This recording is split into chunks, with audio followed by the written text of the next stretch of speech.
अगर आप परमात्मा बनना चाहते हैं तो पहले ये समझिए कि परमात्मा क्या है। परमात्मा एक परम निष्क्रियता का नाम है। वहाँ कोई क्रिया नहीं है, वहाँ कोई हलचल नहीं है।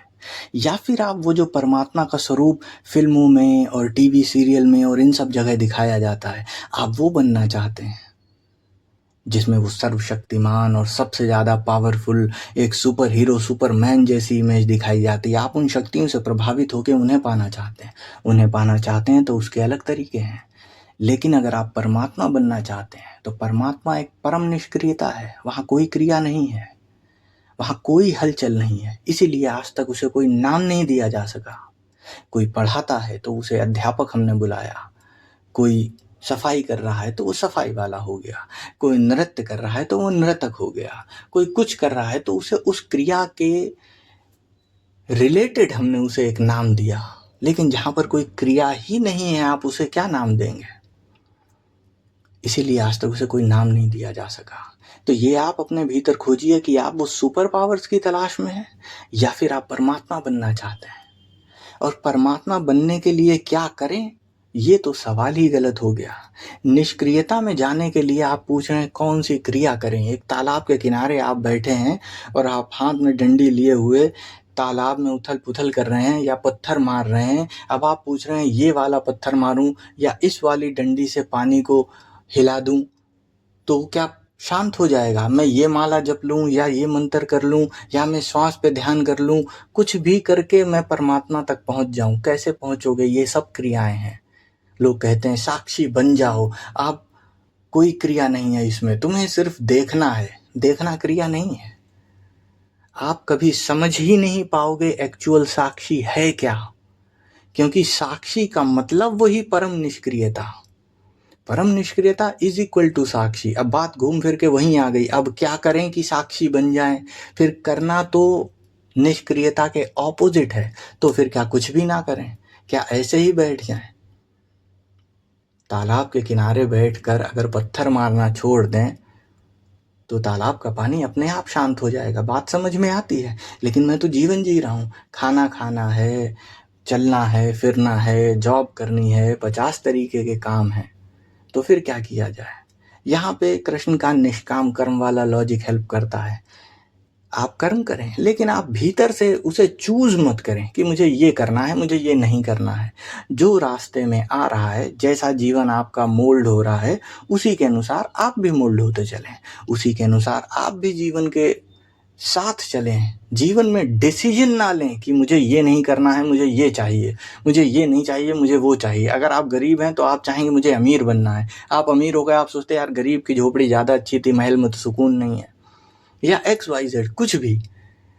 अगर आप चूज करेंगे तो यहाँ पे क्रिया आ गई, और जहाँ आपने चूज करना छोड़ दिया, क्रिया खत्म हो गई और उसी क्षण आप भगवान हैं। अब आदमी कहता है कि मैंने तो क्रिया छोड़ दी लेकिन मैं तो भगवान नहीं बन गया। नहीं, वो अभी वो सुपर हीरो वाला भगवान इसके मन में है, तभी ये ऐसा प्रश्न पूछ रहा है।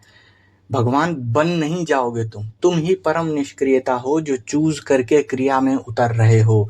The moment you stop choosing, जैसे ही आप चॉइस लेस हो जाते हैं, वैसे ही आप परम निष्क्रियता हो जाते हैं, वैसे ही आप साक्षी हो जाते हैं, वैसे ही आप जस्ट अवेयरनेस हो जाते हैं। इसीलिए कृष्णमूर्ति ने बोला कि चॉइस लेस अवेयरनेस। ओशो ने बोल दिया साक्षी, अब मैंने कह दिया निष्क्रियता। किसी ने कुछ और, किसी ने कुछ और।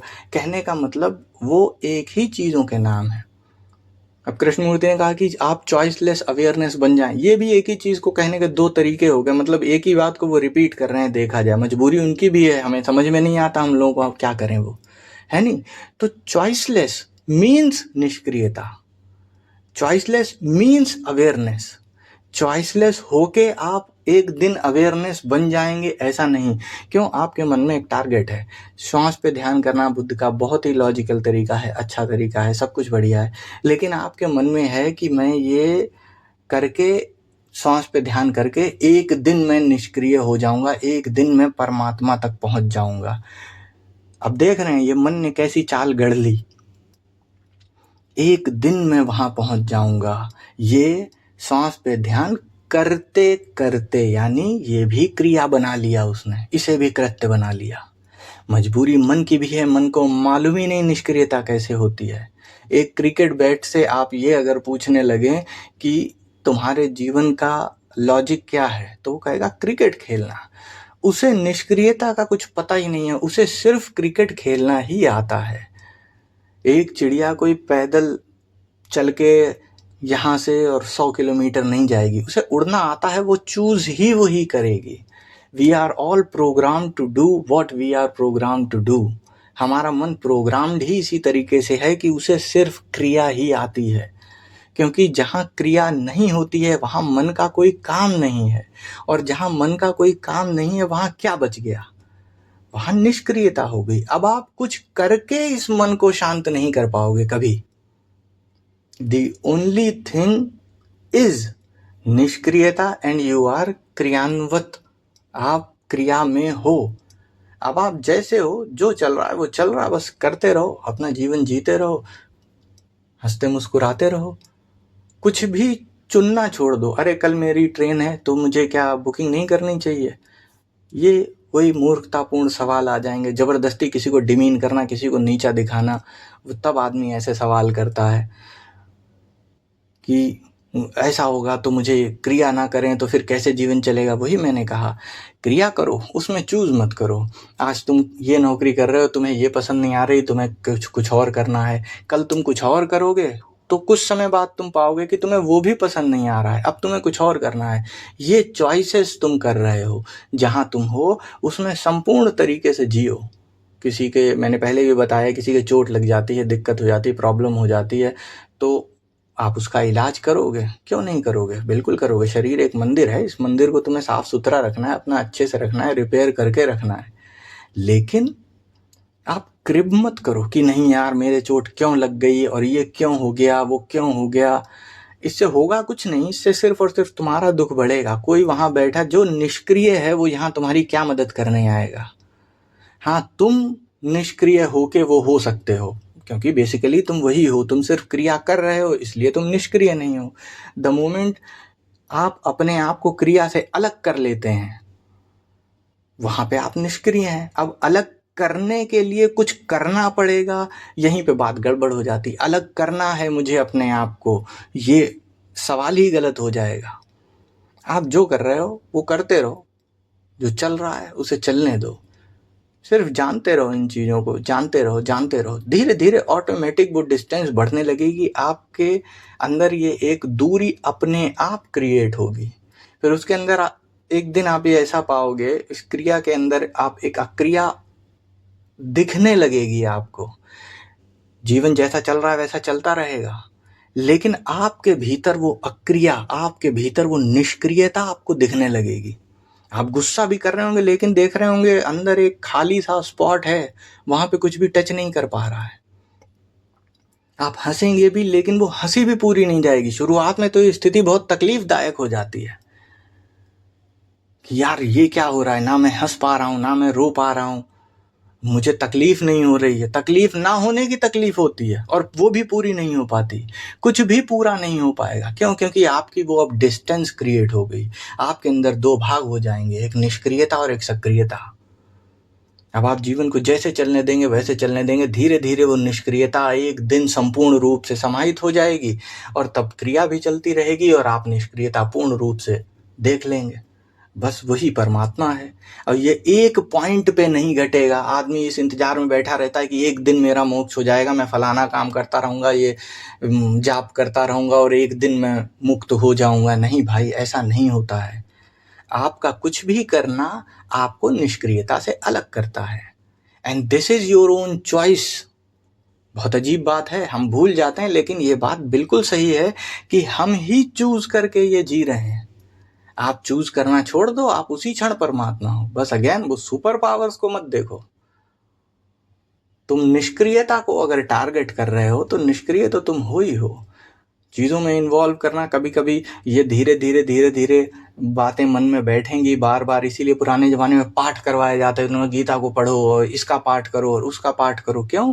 क्योंकि पाठ करते करते कुछ करना नहीं है तुम्हें। तुम अपना पाठ कर रहे हो, नॉर्मल भजन वजन कर रहे हो, एंजॉय कर रहे हो लाइफ को, हंसते खेलते अपना सब चल रहा है। यहाँ तो क्रिया है ही, करना तो है ही, तो ये कर रहे हो, उसमें क्या है? अपना करते करते धीरे धीरे तुम्हारे भीतर ये बातें चोट करने लगेंगी, धीरे धीरे धीरे वो अंदर का एक खालीपन इकट्ठा होता जाएगा। तो ये सवाल कभी मत करो कि अरे फिर आदमी इसी में टेंशन आ जाएगा कि अरे मैं तो भजन नहीं करता हूँ, मैं तो कोई पाठ नहीं करता हूँ। नहीं करते तो नहीं करते हो, उसका करना और ना करने का कोई लेना देना नहीं है। उसे ना किए भी सब कुछ जो होना है वो वैसे ही होगा। तो फोर्सफुली कुछ करना ही नहीं है, जीवन जैसा चल रहा है वो वैसा ही चलने दो। एकदम तुम्हें अपने आप में फ्रीडम फील होने लगेगी। तुम दुष्ट हो तो दुष्ट रहो, उसके कॉन्सिक्वेंसेस देखो कि यार जब भी मैं कोई ऐसा काम करता हूँ धीरे धीरे मैं पाता हूँ कि मैंने अपने चारों तरफ नरक क्रिएट कर लिया। तो फिर उस चीज़ से समझदार आदमी ऑटोमेटिक अलग हो जाएगा। तुम कीचड़ में कूद रहे हो और कपड़े गंदे हो रहे हैं तो समझदार आदमी कीचड़ में नहीं जाएगा, रोड पे चलेगा या फुटपाथ पे चलेगा। तो जब तुम देखोगे ये चीज़ें मुझे प्रॉब्लम दे रही हैं, ये अपने जीवन की रोज़मर्रा की बातें, इससे परमात्मा का कोई लेना देना नहीं, तो तुम ऐसे काम ना करो जो तुम्हें कष्ट दें। अगर तुम देख रहे हो कि तुम कोई गलत कृत्य कर रहे हो तो वो गलत कृत्य मत करो, तुम सही कृत्य करो ताकि तुम्हारे जीवन में दोबारा पेन ना आए। तुमने किसी से बेईमानी की, कल को तुम्हें दुख होती रहेगी। ज़रूरी नहीं खुद ही गलत करके तुम और लोगों को भी देखो, ये इतने माफिया हैं, कहीं उनका एनकाउंटर करवा दिया जाता है, कहीं कुछ हो जाता है।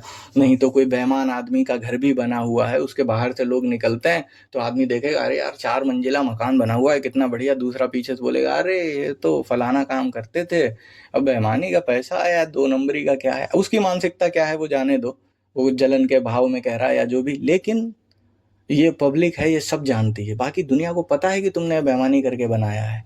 तुम सर उठा के चल ही नहीं पाओगे, सामने कितने भी चौड़े होके चलो, अंदर तुम्हें मालूम होगा कि तुम बेईमान हो और वो एक गिल्ट क्रिएट करता है।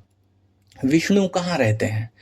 भगवान विष्णु वैकुंठ में रहते हैं। वैकुंठ का मतलब क्या? वैकुंठ, बिना कुंठा के। तो जब एक ऐसी अवस्था जहां पे आप बिना कुंठा के हों, विष्णु का अर्थ क्या है? विष्णु जो विषयों में लिप्त नहीं है। अगर आप पैसे रुपए ऐशो आराम में बहुत ज्यादा लिप्त हैं तो आप गलत काम करेंगे। विषयों में लिप्त हुए, गलत काम किए, उससे मन में कुंठा पैदा हुई, ना अब आप विष्णु हो ना अब आप वैकुंठ में हो। आपने ये चीज देख ली कि हाँ मैं बहुत ज्यादा इन चीजों में पड़ रहा हूँ तो ये चीजें मुझे कष्ट पहुंचाएंगी, ये चीजें मुझे दिक्कत देंगे, तो आपने उनसे दूरी बना ली। तो आप विषयों में लिप्त होना आपने बंद कर दिया। विषयों में लिप्त होना बंद किया, आप विष्णु हो गए, जो लिप्त ही नहीं होता किसी भी विषय में, जो विषयों से अछूता है। अब आपके भीतर कोई कुंठा पैदा नहीं होगी, तो आप कहाँ हैं? आप वैकुंठ में हैं। और बाकी क्या बचा फिर? बाकी तो अनंत शेष है, उस पर विश्राम करो। And that is it. Life is simple.